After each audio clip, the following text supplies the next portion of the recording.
Hello guys, good morning. कैसे हो आप सब? आपका एक बार फिर से स्वागत है आपके अपने चैनल आई विल पर, जिसमें कि आपने देखा होगा हमने जून का फर्स्ट पार्ट जो है करंट अफेयर्स का वो हम कर चुके हैं। अब हम आ जाते हैं अपने जून के सेकंड पार्ट पर, जिसमें नेक्स्ट 25 क्वेश्चन हम करवाने जा रहे हैं।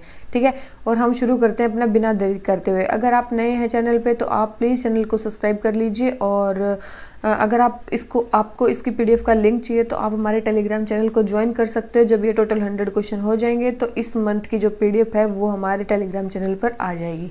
ठीक है, तो चलिए शुरू करते हैं आज के फर्स्ट क्वेश्चन से। Consider the following statement regarding the sedition act. Sedition act के बारे में हमें बताना है।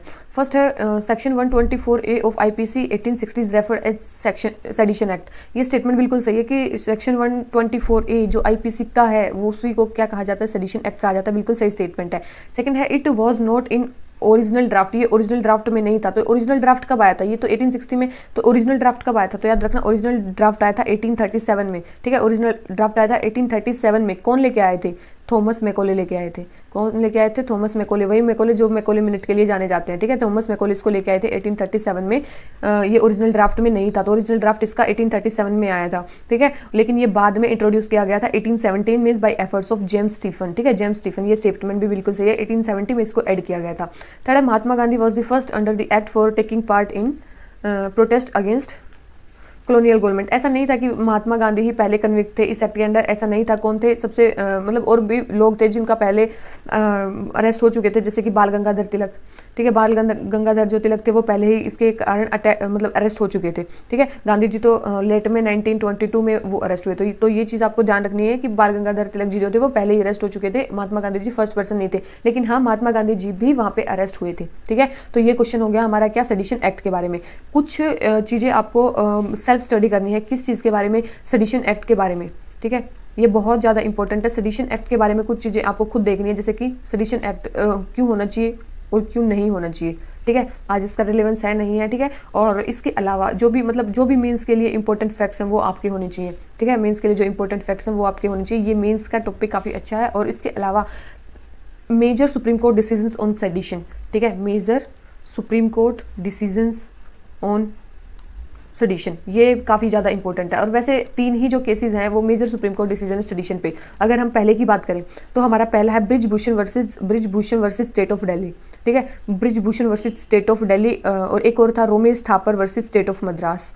ठीक है, स्टेट ऑफ मद्रास। ठीक है, Romesh Thapar versus state of Madras, ये पहला केस था। ये कब आया था? 1951 में ये केस आया था। ठीक है, 1951 के आसपास ये केस आया था। और इसमें कोर्ट ने हेल्ड किया था कि केवल पब्लिक ऑर्डर डिस्टर्ब हो जाएगा उस ग्राउंड पे अगर आप स्पीच को रिस्ट्रिक्ट करते हो तो दैट इज अनकॉन्स्टिट्यूशनल। ठीक है, इसका मतलब इन्होंने क्या बोला था कि जो ये सेडिशन है ये क्या है, अनकॉन्स्टिट्यूशनल है। उसके अलावा फिर हमारा एक सेकंड केस आता है Kedarnath Singh versus state of Bihar. ठीक है, Kedarnath Singh versus state of Bihar 1962 में ये केस आता है। इसमें क्या बोला जाता है कि जो इसमें अपहेल्ड की जाती है सेडिशन की कॉन्स्टिट्यूशनलिटी, इस एक्ट की कॉन्स्टिट्यूशनलिटी, लेकिन इसकी एप्लीकेशन को लिमिट कर दिया जाता है। ठीक है, लेकिन इसकी कॉन्स्टिट्यूशनलिटी क्या की जाती है, अपहेल्ड की जाती है, लेकिन उसकी एप्लीकेशन को लिमिट कर दिया जाता है। एक तीसरा फेमस केस आता है इसमें Balwant Singh versus state of Punjab. ठीक है, Balwant Singh versus state of Punjab एक और केस आता है 1995 में ये केस आता है। और उन्होंने बोला था कि केवल और केवल स्लोगन लगाना जिससे कोई भी पब्लिक रिस्पॉन्स ना आया हो तो उस पर आप सेडिशन नहीं लगा सकते। दैट डिड मतलब आप देख सकते हो कि mere sloganing which evoked no public response did not amount to sedition. ठीक है, तो ये था हमारा क्या, Balwant Singh versus state of Punjab. ये 3 इंपॉर्टेंट केसेस थे जो किसमें आए थे, हमारे सेडिशन एक्ट में 3 इंपॉर्टेंट केसेस थे। तो ये चीज़ें आपको मेंस के लिए करनी है। और एक्ट ये सुप्रीम कोर्ट डिसीजन आपको पता होना चाहिए। ये मैच दी फॉलोइंग में भी आ सकता है कि कौन सा जो था वो सेडिशन के लिए किसी ने बोला था कि नहीं बोला था। ठीक है, तो ये 2-3 चीज़ें हमने देख ली है। तो हमारा क्वेश्चन नंबर जो 26 है वो जाता है कंप्लीट। थर्ड स्टेटमेंट हमारी रॉन्ग है, और थर्ड स्टेटमेंट अगर हमारी रॉन्ग है तो हमारी फर्स्ट एंड सेकंड स्टेटमेंट जो है वो करेक्ट है। ठीक है, आंसर आ गया। एक बिल्कुल आसान क्वेश्चन है। अब देखो क्वेश्चन नंबर 27, बिल्कुल इनसे क्वेश्चन से डरने की जरूरत नहीं है। ठीक है, नॉर्मल पढ़ो इनको। जैसे कि फर्स्ट है it is inter ministerial initiative to promote toys and games ideas based on Indian civilisation, history, culture, mythology and ethos. देखो केवल आपको ये पता होना चाहिए क्या ये इंटर मिनिस्ट्रियल है कि या किसी एक ही मिनिस्ट्री ने इसको शुरू किया, ये चीज बस आपको पता होनी चाहिए। तो आपको पता होना चाहिए कि यस ये क्या है, इंटर मिनिस्ट्रियल है। बहुत सारी मिनिस्ट्रीज ने मिलकर इसको स्टार्ट किया। जैसे कि अगर ये माना जाए तो ज्वाइंट इनिशिएटिव है किसका, ministry of education, ministry of women child and development, ministry of MSME, ministry of textile. ठीक है, मिनिस्ट्री ऑफ आईबी, और इसके बाद All India Council for Technical Education, All India Council for Technical Education, इन सब ने मिलकर इसको लॉन्च किया है टॉयकॉथन को। ठीक है, कब लॉन्च किया गया था इसको? 2021 में, 5 जनवरी 2021 में इसको लॉन्च किया गया था। सेकंड है effort will be made to commercialise the exceptional toys concept with the support from industry and investor. बिल्कुल जो एक्सेप्शनल टॉय जो कॉन्सेप्ट है उनको कमर्शियलाइज किया जाएगा और आत्मनिर्भर अभियान के अंदर है। ये आत्मनिर्भर अभियान के अंदर इनको क्यों रखा गया है? क्योंकि इंडिया जो है अप्रोक्स इंडिया में यूज होने वाले 80% जो टॉयज है उनको क्या करता है, इंपोर्ट करता है। ठीक है, इंडिया में आने वाले जो 80% टॉयज हैं उनको इंपोर्ट करता है, तो इनके इंपोर्ट सब्सटीट्यूशन के लिए आत्मनिर्भर हमें बनना है, खुद अपने टॉयज खुद बनाने हैं। इसके अलावा अगर बात करें कि इनकी मार्केट भी बहुत बड़ी है, ग्लोबल अगर टॉय मार्केट की बात करें वो कितनी बड़ी है, 100 बिलियन डॉलर की है। ठीक है, 100 बिलियन डॉलर की मार्केट है और इंडिया का उसमें only approx 1.5 billion dollar share है। ओनली इंडिया का कितना शेयर है, 1.5% मान लो आप। ठीक है, जितना भी है उसमें से ओनली 1.5% इंडिया का शेयर है ग्लोबल टॉय मार्केट में। तो आप देखो हमें कितना इसमें इंप्रूव करना है। ठीक है, इसमें हमारे मतलब बहुत लोगों को एम्प्लॉयमेंट भी मिलेगा। ठीक है, जीडीपी भी हमारी इंक्रीज होगी। तो ये सारी चीज़ें हैं जिसके लिए हमने ये आत्मनिर्भर भारत अभियान में ये टॉयकॉथन ये शुरू किया है। ठीक है, तो तीनों ही स्टेटमेंट इसके हमारी क्या होगी, करेक्ट होगी। तो इसका आंसर हमारा क्या हो गया, डी। ठीक है, बिल्कुल आसान। आ जाते हैं क्वेश्चन नंबर 28 पे। वेरी वेरी वेरी वेरी कितने बार भी आप वेरी लगा लो। अभी तो जैसे कि रशिया ने यूक्रेन पे अटैक कर दिया तो उसके लिए तो ये और भी ज़्यादा इंपॉर्टेंट हो जाता है। ठीक है, तो इसने बोला है कि ब्लैक सी से सराउंडेड कौन कौन सी कंट्रीज हैं। देखो ब्लैक सी से सराउंडिंग की आप याद रख सकते हो, टी एंड बर्गर। ठीक है, ऐसे आप याद रख सकते हो, बस यही कंट्रीज हैं। टी मतलब जो मैंने कैपिटल लेटर्स में लिखे हैं वही कंट्रीज है। टी से टर्की। ठीक है, बी से क्या होता है, बुल्गारिया। ठीक है, यू से यूक्रेन जिसपे अभी रशिया ने हमला कर दिया है। ठीक है, और आर से रशिया मान सकते हो, जी से आप जॉर्जिया मान सकते हो और आर से और क्या मान सकते हो, रोमानिया। ठीक है, तो ये सारी कंट्रीज हैं जो ब्लैक सी से सराउंडिंग है। अब देख लो आप इसमें कौन सा नहीं, रशिया है, ग्रीस नहीं है, बुल्गारिया है, टर्की है, सर्बिया नहीं है। तो 1, 3 और 4 है। तो ये कंट्री हैं जो सराउंडेड है किससे, हमारे ब्लैक सी से। काफ़ी काफ़ी काफ़ी ज़्यादा इंपॉर्टेंट है ये हमारा क्वेश्चन। ठीक है, और अगर आपको इसको मैप में देखना है तो ये देखिए, ये देखो कि क्या है इसमें, कौन कौन सी कंट्रीज़ हैं, रोमानिया, बुल्गारिया, ठीक है, टर्की, जॉर्जिया, रशिया, यूक्रेन। ठीक है, ये सारी कंट्रीज है और इसमें कौन कौन सी इंपॉर्टेंट सिटीज़ हैं वो भी आपको याद रखने हैं। जैसे कि ओडिशा एक इंपॉर्टेंट सिटी है, ये आपको याद रखने की ओडिशा एक इंपॉर्टेंट सिटी है जो यूक्रेन में है। ठीक है, और ये ब्लैक सी के सराउंडेड है। कर्च, याल्टा, सेवास्तोपोल, ठीक है, सोची, बातूमी। ठीक है, बातूमी कहाँ पे, कौन सा शहर है, जॉर्जिया में है। ठीक है, उसके बाद सामसून टर्की में है, इस्तांबुल टर्की में है, बुर्गास कहाँ पे, बुल्गारिया में है, वरना कहाँ पे, बुल्गारिया में है। ठीक है, कॉन्स्टेंटा कहाँ पे, रोमानिया में। काफ़ी ज़्यादा इंपॉर्टेंट है क्योंकि यहाँ पे अभी क्राइसिस चली रही है। और यहाँ पे ये अगर मेडिटेरियन सी से कौन से सी से जुड़ता है, ये मेडिटेरियन सी है नीचे, इसमें कौन से सी से जुड़ता है, एजियन सी। ठीक है, यहाँ पे सी ऑफ मरमरा। ठीक है, ये है ब्लैक सी और ब्लैक सी ये क्या है, सी ऑफ अजोव। अगर आप एक और मैप की बात करो, इसमें देखो ये सारी इंपॉर्टेंट सिटीज़ हैं, आप इसका वो भी ले सकते हो, क्या ले सकते हो, वरना, बुर्गास, जो भी इन दोनों में कांस्टेंट पोजीशन है उनका देख सकते हो। और इन सबकी capitals east to west, north to south जो भी लगानी आएंगी वो सारी आ सकती हैं। और देखो सी ऑफ एजोव और ब्लैक सी के बीच में कौन सी स्ट्रेट है, कर्च स्ट्रेट। कौन सी स्ट्रेट है, कर्च स्ट्रेट, ये आपको पता होनी चाहिए। और इसके अलावा सी ऑफ मरमरा और ब्लैक सी के बीच में कौन सी स्ट्रेट है, Bosphorus Strait. C of Marmara और एजियन सी के बीच में कौन सी है, डार्डिनल स्ट्रेट। ठीक है, Dardanelles strait, Bosphorus strait, Kerch strait, C of Azov, ये तारंगरोग गल्फ, यहाँ पे डॉन रिवर है, यहाँ पे डोनेट रिवर है। ठीक है, रिवर्स काफ़ी ज़्यादा इंपॉर्टेंट है। यहाँ पे कौन कौन से रिवर्स गिरती है, जैसे कि यारियडिन से तार रिवर, डेन्यूबे रिवर। ठीक है, कौन कौन सी कंट्रीज से ये रिवर्स पास होती हैं, कौन कौन से आइलैंड है, बेरिजन आइलैंड, जिमिनीव आइलैंड, यहीं पे है एक स्नेक आइलैंड। ठीक है, यहीं पे है एक स्नेक आइलैंड। उसके अलावा केप क्रिम्पे, ये काफ़ी ज़्यादा इंपॉर्टेंट है और ये सारी पोजिशंस जो है आपको मैप में पता होनी चाहिए। तो ये हो जाता है हमारा किसका, टोटल ब्लैक सी का वो क्वेश्चन। ठीक है, तो इसमें देख लेते हैं कौन सा आंसर ठीक है, 1, 3 और 4। ओनली 1, 3 और 4 हमारे करेक्ट हैं, तो आंसर आ गया सी। आ जाते हैं क्वेश्चन नंबर 29 पे।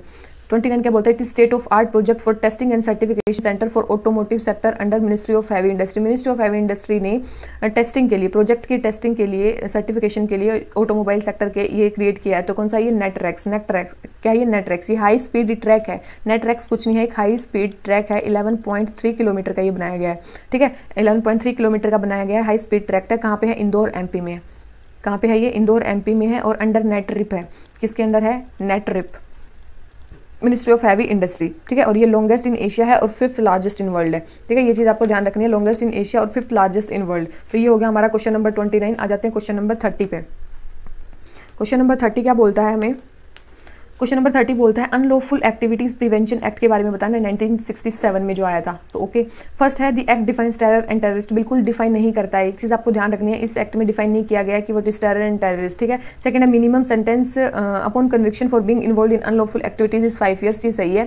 थर्ड है bail can not be granted to the accused under UAPA 1967 case, अभी रिसेंटली कोर्ट ने एक स्टूडेंट एक्टिविस्ट को यूएपीए के अंडर जो डाल रखा था उसको बेल ग्रांट किया, तो ये नहीं है कि उसमें बेल नहीं दी जा सकती, बेल दी जा सकती है, ठीक है। और फोर्थ है the principal act unlawful activities prevention amendment act 2019 empowers the central government to designate an individual at terrorist, बिल्कुल 2019 में ये अमेंडमेंट किया गया था कि किसी भी इंडिविजुअल को टेररिस्ट घोषित किया जा सकता है। ये स्टेटमेंट भी क्या है, बिल्कुल करेक्ट है, ठीक है, ये स्टेटमेंट भी बिल्कुल करेक्ट है। तो second and fourth statement correct है, फर्स्ट एंड थर्ड रॉन्ग है, तो इसका आंसर हमारा क्या आ गया, सी, क्योंकि हमें करेक्ट स्टेटमेंट पूछी गई है। आ जाते हैं जल्दी से जल्दी 31 पे, इंटरनेशनल मैरीटाइम आर्बिट्रेशन सेंटर, इसी को गुजरात इंटरनेशनल मैरीटाइम GIMAC भी बोलते हैं, Gujarat international maritime arbitration centre भी इसको बोला जाता है। तो ये फर्स्ट सेंटर इन्होंने बोला कहाँ खुलने जा रहा है, तो ये कहाँ खुलने जा रहा है, गुजरात में खुलने जा रहा है, ठीक है। बहुत सारे शिपिंग वगैरह से रिलेटेड जो भी डिस्प्यूट्स होंगे वो भी यहीं सेटल किए जाएंगे, और ये पहला है कंट्री में जो मैरीटाइम और शिपिंग से रिलेटेड डिस्प्यूट को क्या करेगा, सोल्व करेगा, ठीक है। अभी जो रिसेंटली आर्बिट्रेशन जो इंडियन प्लेयर्स हैं उनके जो आर्बिट्रेशन है वो कहाँ पे सुने जाते हैं, वो सिंगापुर आर्बिट्रेशन सेंटर में मेनली सुने जाते हैं। कहाँ पे सुने जाते हैं, सिंगापुर आर्बिट्रेशन सेंटर में मेनली जो इंडियन प्लेयर्स हैं उनके जो केसेस है वो सुने जाते हैं, ठीक है। और बस यही आपको देखना है। और गुजरात में भी एक काम बन रहा है गिफ्ट सिटी के उसमें, और गिफ्ट सिटी जो है कौन से रिवर के बैंक पे लोकेटेड है, वो है साबरमती रिवर के बैंक पे लोकेटेड है, ये चीज़ आपको ध्यान रखनी है, ठीक है। गिफ्ट सिटी कौन सी रिवर के बैंक पे लोकेटेड है, साबरमती रिवर के बैंक पे लोकेटेड है। तो ये हो गया हमारा क्वेश्चन नंबर 31। आ जाते हैं क्वेश्चन नंबर 32 पे। ये क्या है, एम्बरगीज क्या है, एम्बरगीज आपको पता होनी चाहिए, एम्बरगीज क्या काफी इंपॉर्टेंट है। एम्बरगीज क्या है, एक फ्लोटिंग गोल्ड है, फ्लोटिंग गोल्ड है, या फिर इसको वेल वोमिट भी बोला जाता है। क्या बोला जाता है, वेल एक जो है उसको वोमिट करती है कुछ सब्सटेंस, उसको फ्लोटिंग गोल्ड भी बोला जाता है, और उसको ग्रे एम्बर भी बोला जाता है। क्या बोला जाता है, इसको ग्रे एम्बर भी बोला जाता है। ऐसा क्यों, ये सॉलिड वैक्सिस सब्सटेंस है जो सरफेस पे तैरता रहता है और समटाइम्स कोस्ट पे सेटल भी हो जाता है। बहुत ज़्यादा वैल्यूएबल है, इसके 1 kg की वैल्यू है 1 करोड़, ठीक है। कितनी है, 1 kg की वैल्यू है 1 करोड़, इसलिए वेरी हाई डिमांड है इसकी। दुबई में परफ्यूम्स वगैरह बनाने में इसका यूज़ होता है, ठीक है। और ओनली जो 1% स्पर्म वेल्स हैं केवल वही इसको प्रोड्यूस कर सकती हैं, ठीक है। ओनली 1% स्पर्म वेल्स इसको प्रोड्यूस करती हैं। अब स्पर्म वेल्स की बात करें, स्पर्म वेल्स जो है ये क्या होते हैं, ये लार्जेस्ट टूथ वेल्स हैं,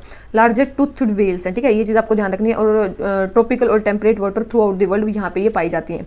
इसके अलावा अगर बात करें इनके IUCN स्टेटस की, तो IUCN स्टेटस इनका क्या है, वल्नरेबल, ठीक है। IUCN स्टेटस इनका क्या है, स्पर्म वेल्स का वल्नरेबल है, और साइट्स में ये अपेंडिक्स 1 में है, ठीक है। और WPA में ये शेड्यूल 1 में है। तो ये चीज़ आपको ध्यान रखनी है, WPA में शेड्यूल 1 में है, साइट्स में 1 में है, और IUCN में इनका स्टेटस वल्नरेबल है। स्पर्म वेल्स की बात कर रहे हैं, ठीक है, sorry largest of tooth well हैं, और mainly tropical temperate water through out the world में ये पाई जाती है, और उनके IUCN स्टेटस आपको पता चल गया, ठीक है। तो ये था टर्म एम्बरगीज। एम्बरगीज क्या होता है, तो आंसर आ गया डी। आ जाते हैं क्वेश्चन नंबर 33 पे, पोबितोरा वाइल्ड लाइफ सेंचुरी। ये पोबितोरा वाइल्ड लाइफ सेंचुरी क्या है,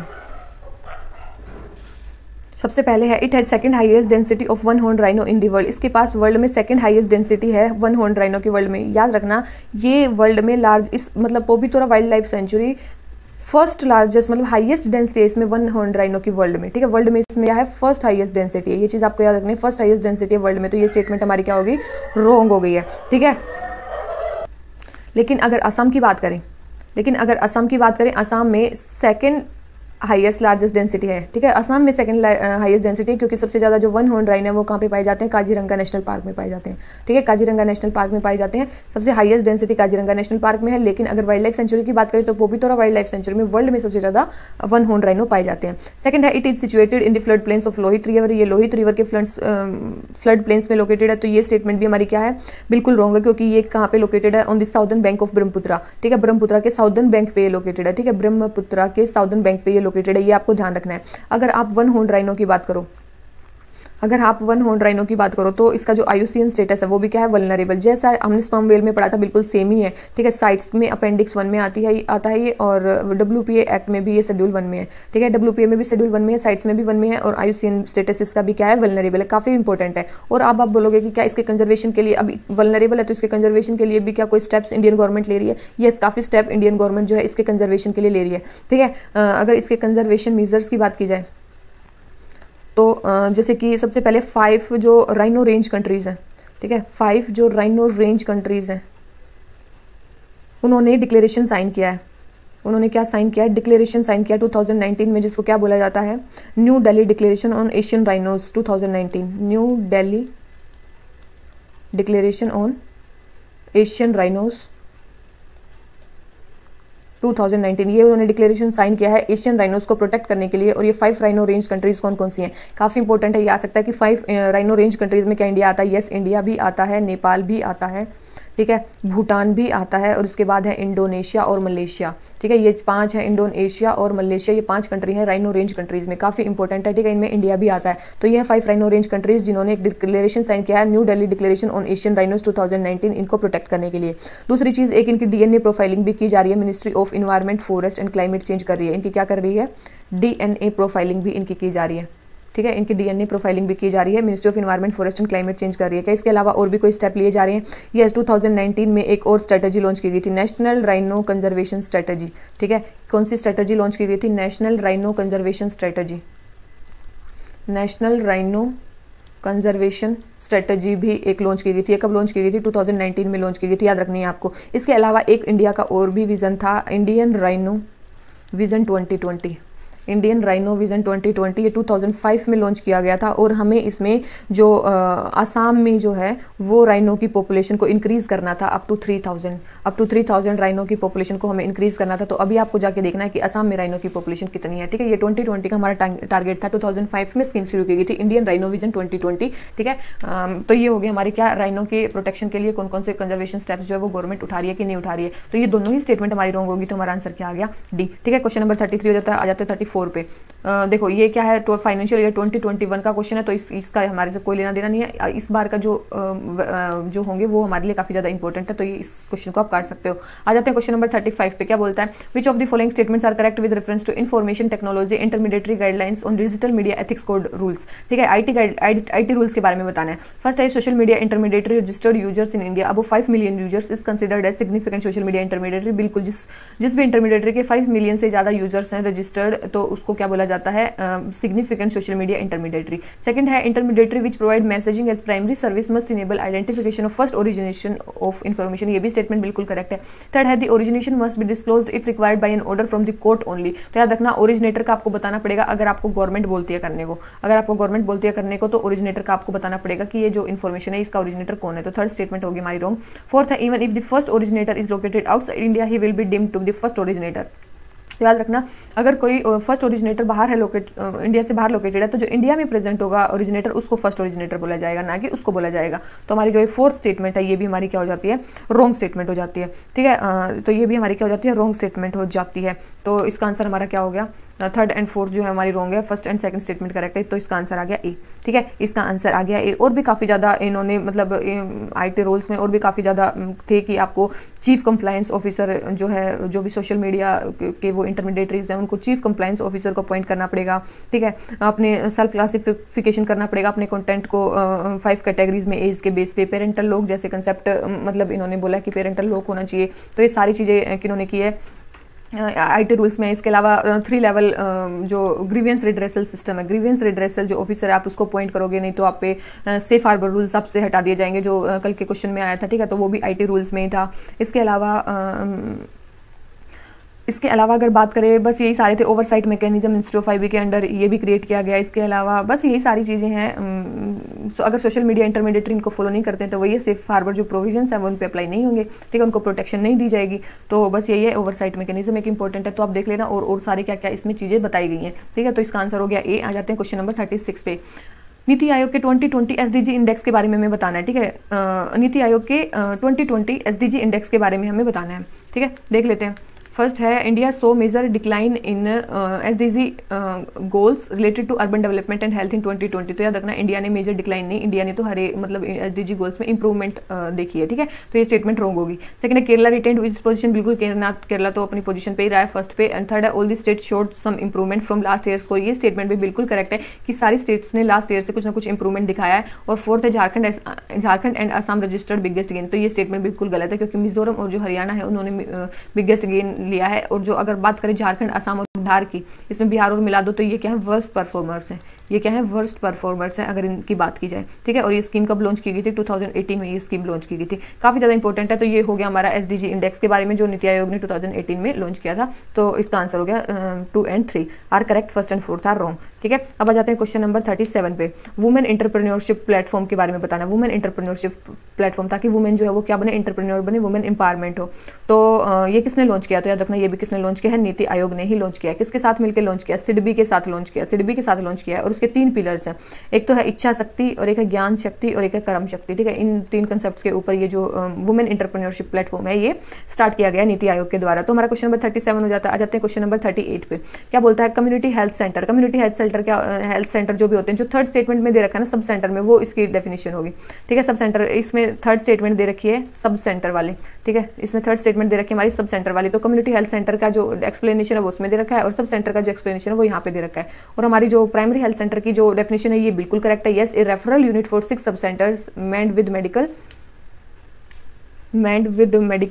officer in charge and 14 subordinate paramedical staff. ये स्टेटमेंट बिल्कुल करेक्ट है, लेकिन इसमें बोला कि करेक्ट स्टेटमेंट कौन से, केवल 2 स्टेटमेंट करेक्ट है, थर्ड तो करेक्ट है ही नहीं। तो आंसर आ गया डी, कोई भी स्टेटमेंट इसमें करेक्ट नहीं है। तो ये एक चीज़ आपको ध्यान रखनी है, ये इसकी डेफिनेशन फर्स्ट स्टेटमेंट में है, और फर्स्ट की स्टेटमेंट ये है, एक 30 bedded hospital referral unit for 4 PHC with specialised service. काफ़ी ज़्यादा इंपॉर्टेंट है, ठीक है। आजकल हेल्थ केयर भी ज़्यादा वो चल रहा है, तो आपको देखना है कि कौन कौन से आप इसमें मैच कर सकते हो। आ जाते हैं क्वेश्चन नंबर 39 पे, ED के बारे में बताना है, इन्फोर्समेंट डायरेक्टरेट। सबसे पहले बोल रहे हैं ये डिपार्टमेंट ऑफ इकोनॉमिक अफेयर्स के अंडर है। तो याद रखना जब ये बना था स्टार्टिंग में तब ये डिपार्टमेंट ऑफ इकोनॉमिक अफेयर्स के अंडर था, लेकिन 1960 में, लेकिन जब ये बना था कब, 1956 में ये बना था, लेकिन 1960 में इसको डिपार्टमेंट ऑफ रिवेन्यू में ट्रांसफर कर दिया गया था। किसमें ट्रांसफर कर दिया गया था, डिपार्टमेंट ऑफ रिवेन्यू में। तो ये अब किसके अंडर है, डिपार्टमेंट ऑफ रिवेन्यू के अंडर है। तो फर्स्ट स्टेटमेंट हमारी रॉन्ग हो जाती है, और फर्स्ट स्टेटमेंट रॉन्ग होती है हमारा आंसर आ जाता है बी, ठीक है। इसका मतलब ये फॉरेन एक्सचेंज मैनेजमेंट एक्ट के अंडर भी एक्ट कर सकता है, और prevention of money laundering act के अंडर भी एक्ट कर सकता है। इन दोनों एक्ट के अंदर इसको परमिशन है। तो बिल्कुल सही स्टेटमेंट है ये, ठीक है। बिल्कुल ये आपको पता होना चाहिए। न्यूज़ में क्यों था ये, न्यूज़ में इसलिए था क्योंकि बोथ ईडी और सीबीआई के जो डायरेक्टर हैं उनका टेन्योर जो है 3 एनुअल एक्सटेंशंस के साथ इंक्रीज कर दिया गया था, एक्सटेंड कर दिया गया था, इसलिए ये न्यूज़ में थे। अभी आप बात करोगे कि सीबीआई भी तो काफ़ी ज़्यादा इंपॉर्टेंट ऑर्गेनाइजेशन है। ये सीबीआई भी एक इंपॉर्टेंट ऑर्गेनाइजेशन है। ये मिनिस्ट्री ऑफ होम अफेयर्स के रिजोल्यूशन से क्रिएट की गई थी। कब की गई थी, 1963 में ये क्रिएट की गई थी। अंडर एडमिनिस्ट्रेटिव कंट्रोल किसके है, ये डिपार्टमेंट ऑफ पर्सनल ट्रेनिंग, ठीक है। डिपार्टमेंट ऑफ पर्सनल ट्रेनिंग के अंडर है। अगर मिनिस्ट्री की बात करें तो मिनिस्ट्री ऑफ पर्सनल, ठीक है। Personal grievances, public grievances and pensions इस मिनिस्ट्री के अंडर है ये। अगर किसने रिकमेंड किया था इसके बनाने को, संथानन कमेटी ने इसको रिकमेंड किया था। इसके अलावा क्या ये स्टैट्यूटरी बॉडी है, नॉन स्टैट्यूटरी बॉडी है। कौन सी बॉडी है, नॉन स्टैट्यूटरी ये बॉडी है। इसके अलावा ये अपनी पावर्स, इसकी पावर्स कहाँ से आती है, इसकी पावर आती है Delhi police special establishment act से आती है, 1946 में जो बना था, वहाँ से ये पावर अपनी ड्राइव करती है। इस पर एक डायरेक्टर होते हैं जिसके लिए न्यूज़ में चल रहा था कि 3 ईयर्स के एक्सटेंड कर दिए गए विद एनुअल एक्सटेंशंस, ठीक है। और याद रखना अगर कोई इंटरपोल के साथ कोई केस होता है तो उसके साथ कौन कोऑर्डिनेट करती है, हमारी सीबीआई ही कोऑर्डिनेट करती है। तो ये सारे केसेस आपको सीबीआई के बारे में पता होनी चाहिए। ईडी के बारे में आपको पता ही चल गया कौन से डिपार्टमेंट के अंडर वो आता है। तो हमारा क्वेश्चन फर्स्ट स्टेटमेंट रॉन्ग है, second and third statement correct है, तो आंसर आ गया बी। आ जाते हैं प्रधानमंत्री गरीब कल्याण अन्न योजना के बारे में। तो फैमिलीज बिलोंगिंग टू बीपीएल बिल्कुल इनको दिया जाएगा priority house hold identified by state government, इसके ये इनको भी दिया जाएगा। और जितने भी प्रिमिटिव ट्राइबल हाउस होल्ड्स हैं उनको भी जो है वो ये फैसिलिटी प्रोवाइड की जाएगी। और ये house hold headed by widows, इनको भी फैसिलिटी प्रोवाइड की जाएगी। तो सारी स्टेटमेंट करेक्ट है। प्रधानमंत्री गरीब कल्याण अन्न योजना के अंदर सबको जो है वो अन्न प्रोवाइड किया जाएगा। अब आ जाते हैं क्वेश्चन नंबर 41 पे, INS संधायक क्या है। तो याद रखना INS संधायक अभी क्या हो गया, डिकमीशन हो गया। J18 इसका नाम था, सर्वे शिप था इंडियन नेवी का। क्या उनका शिप था, सर्वे शिप था, पेट्रोलिंग शिप नहीं था, सर्वे शिप था, ठीक है। ये तीनों स्टेटमेंट होंगे, आंसर आ गया डी। एक सर्वे शिप था, first of its class indigenously built hydrographic survey vessel था ये, ठीक है। और 40 ईयर्स की सर्विस के बाद ये क्या हो गया है, डी कमीशन हो गया है, ठीक है। 40 ईयर की सर्विस के बाद ये क्या हो गया, डी कमीशन हो गया। तो ये क्वेश्चन हो जाता है हमारा कंप्लीट। आ जाते हैं 42 पे, पहली कंट्री जिसने क्रिप्टो करेंसी को लीगल टेंडर बना दिया। जिसको नहीं आता ना बस पढ़ना मत आगे से, ठीक है। तो क्रिप्टो करेंसी को लीगल टेंडर किसने बनाया है, एक कंट्री थी एल साल्वाडोर, ठीक है। एल साल्वाडोर, ये कंट्री कहाँ पे है, ये कंट्री कहाँ पे है, ये सेंट्रल अमेरिकन कंट्री है एल साल्वाडोर। उसने बिटकॉइन को अपनी लीगल करेंसी घोषित कर दिया है, ठीक है। और अभी तो इंडिया में भी इस पे टैक्स अनाउंस कर दिया, 30% टैक्स, ठीक है। अगर आप बात करो क्रिप्टो करेंसीज की तो बहुत सारी क्रिप्टो करेंसीज के नेम आजकल आपके लिए बहुत ज़्यादा इंपॉर्टेंट है कि कौन कौन सी करेंसीज, जैसे कि सबसे पहले होगी बिटकॉइन, एक है इथेरियम, ठीक है। उसके बाद है रिप्पल, ठीक है, लिटकॉइन, डोगी कॉइन, ठीक है, डोगी कॉइन जिसको एलोन मस्क ने भी वो किया था। उसके अलावा स्टीलर जिसको XLM भी बोलते हैं, ठीक है। बाइनेंस कॉइन, कौन सा फाइनेंस कॉइन नहीं, बाइनेंस कॉइन, ये भी कौन सा है, वो है क्रिप्टो करेंसी, टीथर, उसके बाद मोनेरो, XMR, तो ये सारे क्या है, क्रिप्टो करेंसीज के नेम है। तो ये चीज़ आपको ध्यान रखनी है, अगर ये आ जाए तो ये सारे क्या है, ये सारी ही क्रिप्टो करेंसीज हैं। आंसर आ गया डी। आ जाते हैं क्वेश्चन नंबर 43 पे। G7 ने एक ग्लोबल मिनिमम टैक्स को इंट्रोड्यूस किया है कि एटलीस्ट 50% जो मल्टीनेशनल कंपनीज पे टैक्स लगेगा ही लगेगा टैक्स हेवंस को एंड करने के लिए। तो हमें ये एनालाइज करना है। फर्स्ट है, India can be A disadvantage. देखो इंडिया को तो फायदा ही होगा, इंडिया डिसएडवांटेज पे नहीं होगा, इंडिया को फायदा होगा क्योंकि इंडिया का जो कॉर्पोरेट टैक्स है वो क्या हो जाएगा, बढ़ जाएगा। ठीक है, इंडिया का कॉर्पोरेट टैक्स बढ़ जाएगा और यहाँ इंडिया से बेस इरोजन, प्रॉफिट शिफ्टिंग की जो प्रॉब्लम है वो हट जाएगी। सेकंड है, फुटलूज कंपनीज। ठीक है, यहाँ पे आएगा footloose companies will have advantage with the passage of the proposed this act. तो याद रखना, देखो जो फुटलूज कंट्री है जो कभी भी अपना बेस शिफ्ट कर लेती हैं टैक्स हेवन कंट्रीज में, तो उनको तो नुकसान ही है। अब उनको कहीं भी जाए कम से कम 15% टैक्स तो देना ही पड़ेगा। तो ये स्टेटमेंट हमारी क्या होगी, इनकरेक्ट हो गई। तो ये स्टेटमेंट भी इनकरेक्ट होगी, फर्स्ट स्टेटमेंट भी इनकरेक्ट, सेकंड स्टेटमेंट भी इनकरेक्ट। तो हमारा आंसर क्या आ गया, डी। और ठीक है, हमारा आंसर क्या आ गया इसमें, D. Question number 43 answer D, minimum corporate tax के बारे में। अब आ जाता है टैक्स इंस्पेक्टर्स विदाउट बॉर्डर्स, किसका इनिशिएटिव है। तो याद रखना, tax inspectors without borders OECD plus UNDP का इनिशिएटिव है, जो कब स्टार्ट किया गया था, 2015 में स्टार्ट किया गया था। ठीक है, टैक्स इंस्पेक्टर्स विदाउट बॉर्डर्स अपनी एक्सपर्टीज को शेयर करने के लिए जो भी टैक्स इंस्पेक्टर्स हैं उनकी। ठीक है, और इंडिया को एज ए पार्टनर जुरिडिक्शन जो है वो चूज किया गया था। और बस यही है, हमने अपने टैक्स एक्सपर्ट प्रोवाइड किए थे इस प्रोग्राम के लिए। तो यही है बस, 2015 में OECD और UNDP ने इसको स्टार्ट किया था। तो बस तो यही है, तो इसमें से दोनों ऑर्गेनाइजेशन तो कहीं पे भी नहीं है। तो आंसर आ गया डी। ठीक है, आंसर आ गया कि दोनों का ये वो इनिशिएटिव है। आ जाते हैं क्वेश्चन नंबर 45 पे। फिफ्थ एलिमेंट के बारे में बताना है, फिफ्थ स्टेट ऑफ एलिमेंट। सबसे पहले है the fifth element is also called Bose-Einstein condensate, जो इसको बोस-आइंस्टीन कंडेंसेट बोला जाता है। बिल्कुल सही स्टेटमेंट है। First time theoretical proposition was made by Albert Einstein and the Indian scientist Jagdish Bose. देखो जगदीश बोस ने इसकी जो मतलब थ्योरी थी वो दी थी, एल्बर्ट आइंस्टीन ने उसको देख के उसको प्रिडिक्ट किया था। तो ये स्टेटमेंट दोनों मतलब दोनों गलत हो जाती हैं। थर्ड है, it is created when particles called bosons are cooled near to absolute zero. ये स्टेटमेंट बिल्कुल सही है। इनमें जो बोसोन पार्टिकल है उनको एब्सोल्यूट जीरो पे ले जाया जाता है। तो ये स्टेटमेंट बिल्कुल सही है। और फोर्थ है, potential application of this includes more accurate atomic clocks, enhanced equipments to make electronic chips, integrated circuit. तो ये स्टेटमेंट भी क्या बिल्कुल करेक्ट है। फर्स्ट 3 और 4 इसमें करेक्ट है, सेकंड स्टेटमेंट इनकरेक्ट है। तो आंसर आ गया बी।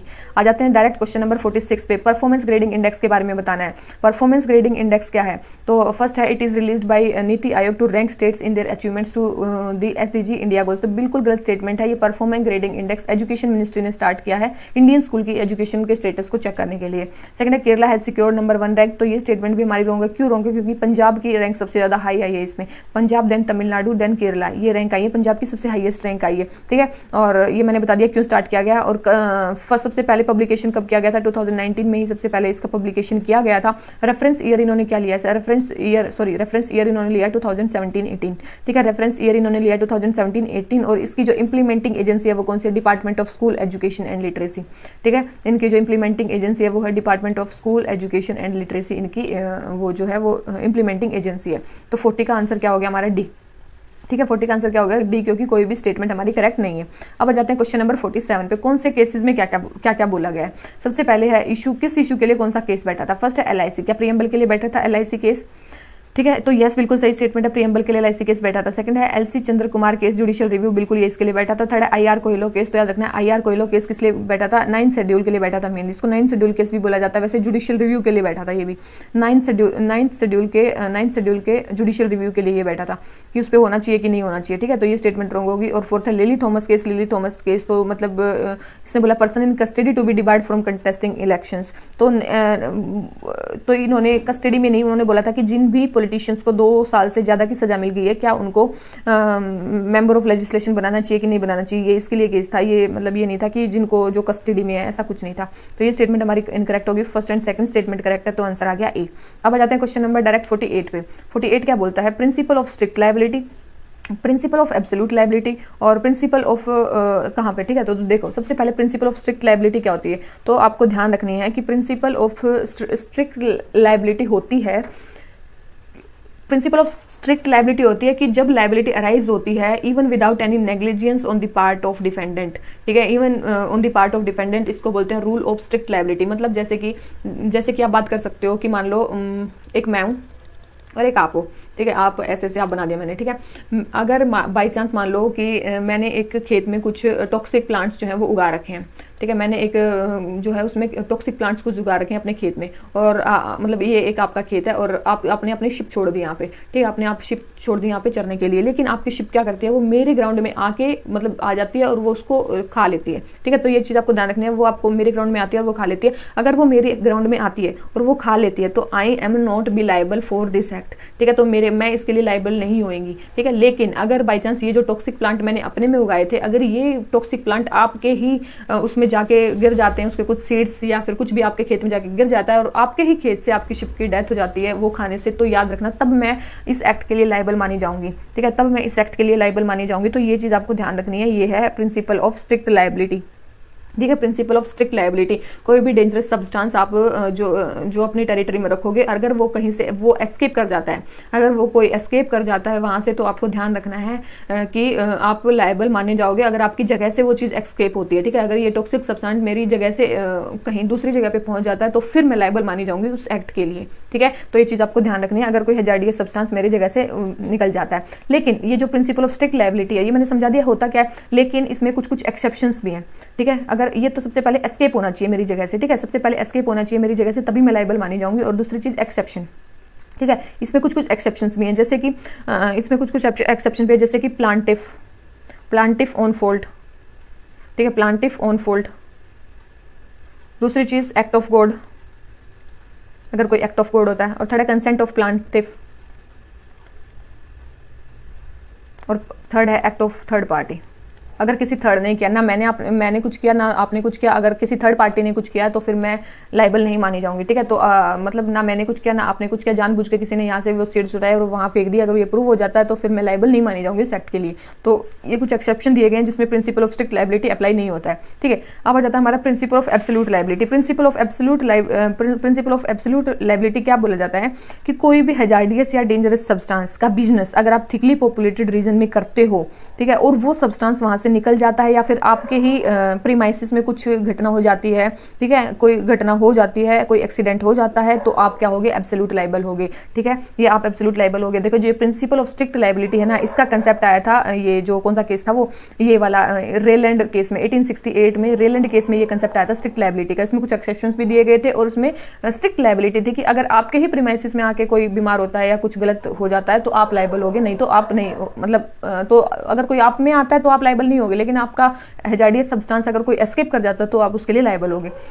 लेकिन एब्सोल्यूट लायबिलिटी में क्या है, आप एब्सोल्यूट लायबल हो, चाहे आपके प्रीमाइसिस में किसी कोई आया या नहीं आया, वो बीमार होना चाहिए उस सब्सटेंस से, उस हैजार्डियस सब्सटेंस से, तो आप ही लायबल माने जाओगे। और दूसरी चीज़ ये आया था एमसी मेहता केस में 1886 या फिर कौन से, मतलब एमसी मेहता केस में ये आया था। ठीक है, ये चीज़ आपको ध्यान रखनी है, एमसी मेहता केस में ये आया था और उन्होंने बोला था कि कोई भी हार्म, देखो ये देख रहा, it puts the onus on the company for any harm caused to the others even if the cause was out of the action. अगर मैं कुछ कर भी नहीं सकती थी तब भी अगर मेरे कारण वो चीज़ हो गई, मेरी कंपनी से वो चीज़ होगी, तो वो क्या होगा, प्रिंसिपल ऑफ एब्सोल्यूट लायबिलिटी। तो ये स्टेटमेंट बिल्कुल सही है। और याद रखना यहाँ पे कोई एस्केप का वो सिस्टम नहीं है, अगर एस्केप भी कर जाता तब भी आप ही लायबल माने जाओगे। ठीक है, और एक्सटेंट ऑफ डैमेज का भी कोई मतलब नहीं है, कितना भी डैमेज हो। और याद रखना कोई भी, चाहे आप नेचुरल यूज़ के लिए कर रहे थे, आप उसको चाहे नॉन नेचुरल यूज़ के लिए कर रहे थे, आप पे ये अप्लाई होगा ही होगा। ठीक है, आप पे ये अप्लाई होगा ही होगा। लेकिन उसमें क्या था, आपको डेंजरस या फिर नॉन नेचुरल एक्टिविटीज़ आप उसमें करते थे।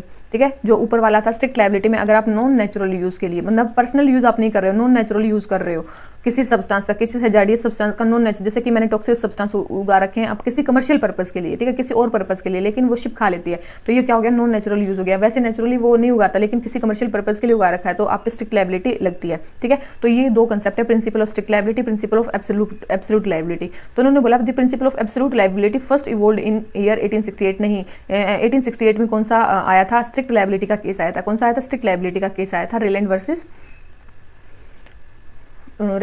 एमसी फ्लेचर केस में। कौन सा आया था, स्ट्रिक्ट लायबिलिटी का केस आया था। लेकिन एमसी मेहता केस 1986 में कौन सा केस आया था, ये एमसी मेहता केस 1986 में कौन सा आया था, ये आया था एब्सोल्यूट लायबिलिटी का। कौन सा आया था, एब्सोल्यूट लायबिलिटी का, ये यहाँ पे केस आया था। तो ये चीज़ आपको ध्यान रखनी है। तो इसका थर्ड स्टेटमेंट हमारी रॉन्ग हो जाती है, फर्स्ट एंड सेकंड स्टेटमेंट हमारी करेक्ट है, तो आंसर हमारा क्या आ गया, ए। ठीक है, हमारा आंसर इसमें क्या आ जाता है, ए। तो ये चीज़ आपको ध्यान रखनी ही है। देखो इसमें फर्स्ट स्टेटमेंट में क्या बोला गया, it says that in case of accident और act of God the company is not liable to pay compensation it was not result of negligence. मैंने बताया था एक्सेप्शंस में एक्ट ऑफ गॉड भी आता है। देखो ये चार चीज़ें एक्सेप्शन में आती हैं स्ट्रिक्ट लायबिलिटी में, plaintiff on fault, plant act of third party, consent of plaintiff and act of God, ये 4 चीजें किसमें आती है, एक्सेप्शन में आती है स्ट्रिक्ट लायबिलिटी के। ठीक है, तो आंसर आ गया ए। आ जाते हैं क्वेश्चन नंबर 49 पे। बायो सेफ्टी लेवल्स के बारे में बताना है।